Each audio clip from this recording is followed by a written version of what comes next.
Assalamualaikum warahmatullahi wabarakatuh. Waalaikumsalam warahmatullahi wabarakatuh. Selamat pagi semuanya. Pagi. Awali semuanya dengan doa. Untuk berdoa mulai.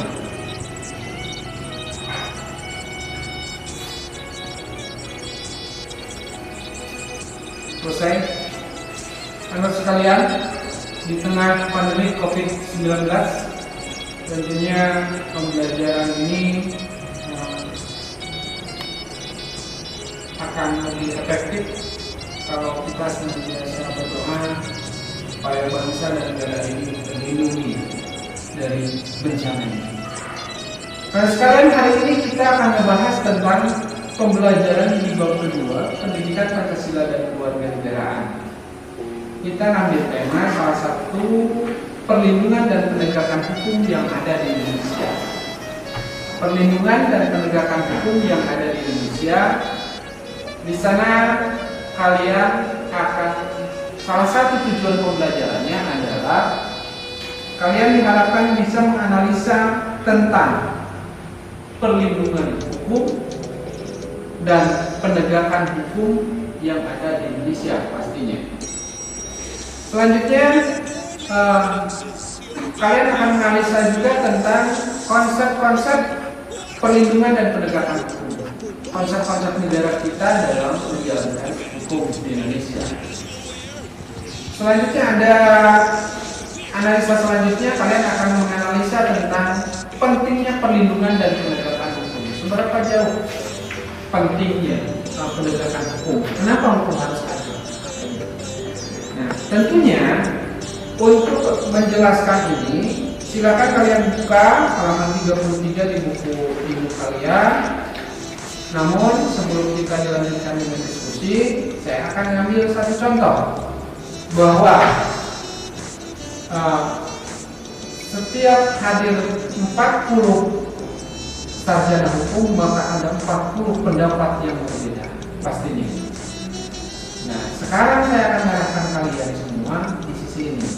Anak sekalian, perbedaan itu terjadi karena kalian ini tahu ini apa? Ini bentuknya apa? Persegi panjang. Oke. Kalau yang melihat dari sudut sana apa ini? Julian ini? Segitiga. Kalau dilihat dari sudut sana. Kalau dari sana? Persegi. Ya. Kalau dari sudut sana? Segitiga. Kalau misalnya Bapak posisikan seperti ini. Kalau dari depan, gimana?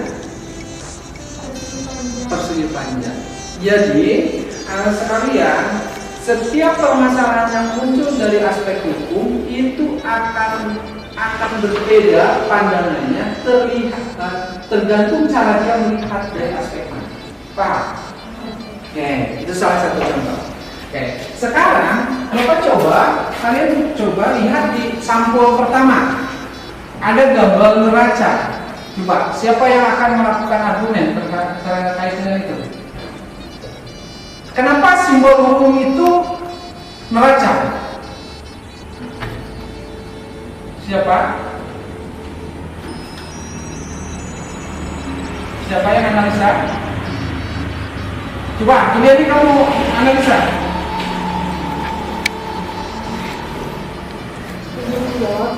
Mengapa hukum atau peradilan dilambangkan dengan suatu neraca?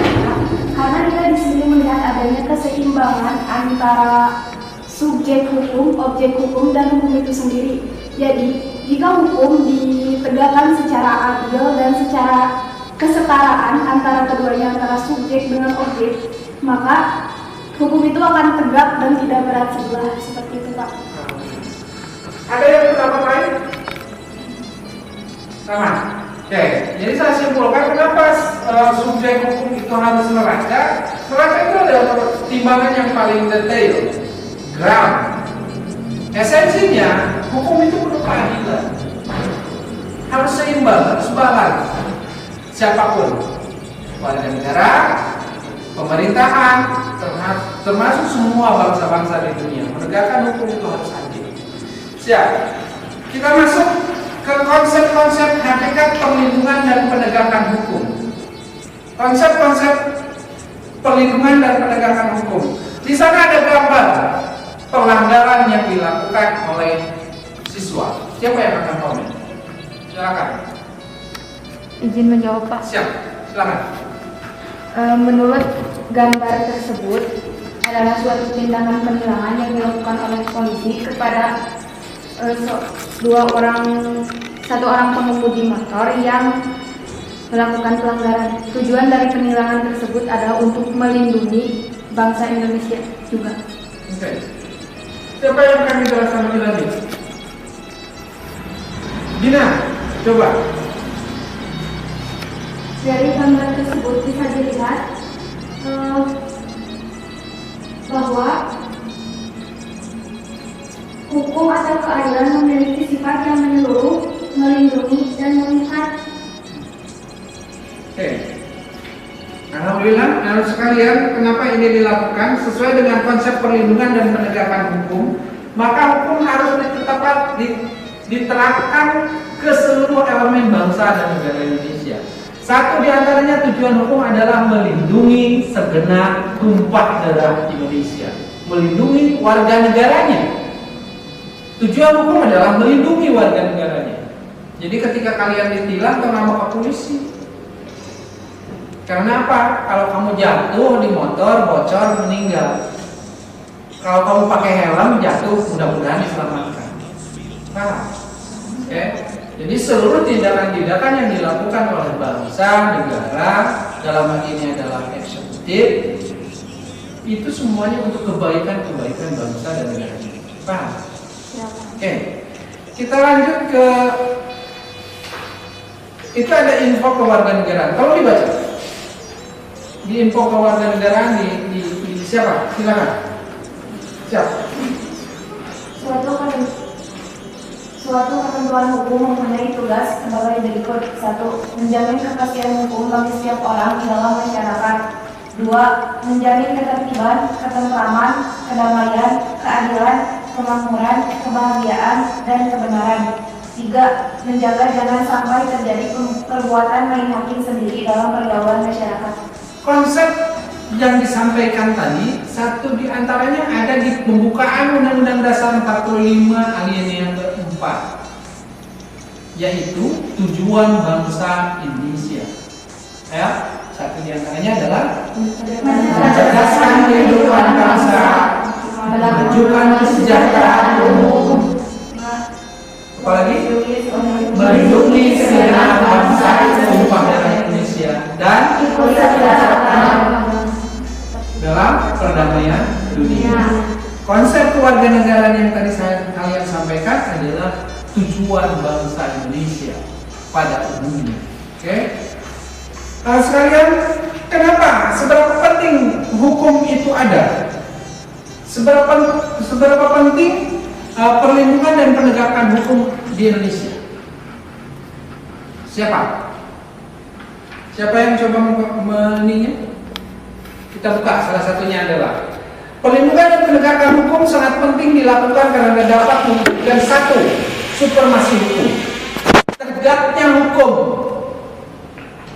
ya, supremasi hukum, tegaknya hukum bagi semua orang, mengikat semua orang yang ada di dalam negara tersebut. Selanjutnya ada tegaknya keadilan. Hukum itu perlu keadilan. Hukum itu harus adil tanpa memihak satu di antara yang lainnya.